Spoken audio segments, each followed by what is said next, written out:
اعوذ باللہ من الشیطان الرجیم بسم اللہ الرحمن الرحیم۔ آدمی کو اس کی اوقات یاد دلاؤ گے کہ تمہیں اپنی اوقات پتہ ہے؟ ابھی تھوڑے دنوں پہلے ایک بھائی نے مجھے بتایا ایک واقعہ کہ ایک دفتر کے باہر ایک بندے نے، بلکہ ہاسپٹل کے باہر اس نے گاڑی روکی تو گارڈ آیا بیچارہ اور کہتا ہے صاحب یہ ہاسپٹل ہے، یہاں پارکنگ نہ کریں، یہاں ایمبولینس آتی ہے۔ اس بندے نے باہر نکل کر جو گالیاں دی اس گارڈ کو، اور کہتا ہے تمہاری پورے مہینے کی جتنی تنخواہ ہے نا، ایک دن کا میرا کھانا ہے اتنا۔ یار یہ اتنا تکبر ہے لوگوں میں۔ وہ بندہ جو بیچارہ دیکھ رہا کہہ رہا میری طبیعت خراب ہو گئی، میں سوچنے لگا کہ یہ اللہ کو جواب کیا دے گا، اس قدر ذلیل کر رہا ہے اس بیچارے غریب آدمی کو۔ مجھے بتاؤ اس گارڈ کی کیفیت کیا بنی ہوگی؟ کیا اس نے دعائیں دی ہوگی اس کو؟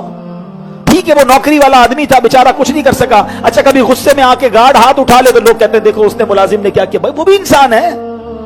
ہمیں یہ جملے کہتے ہوئے زبان لٹک نہیں جاتی یار کہ کسی غریب آدمی کو میں یہ کہوں کہ تیری اوقات یہ ہے؟ میری اوقات کیا ہے؟ مجھے بھی رب نے دیا ہے، میں بھی فقیر ہو سکتا تھا۔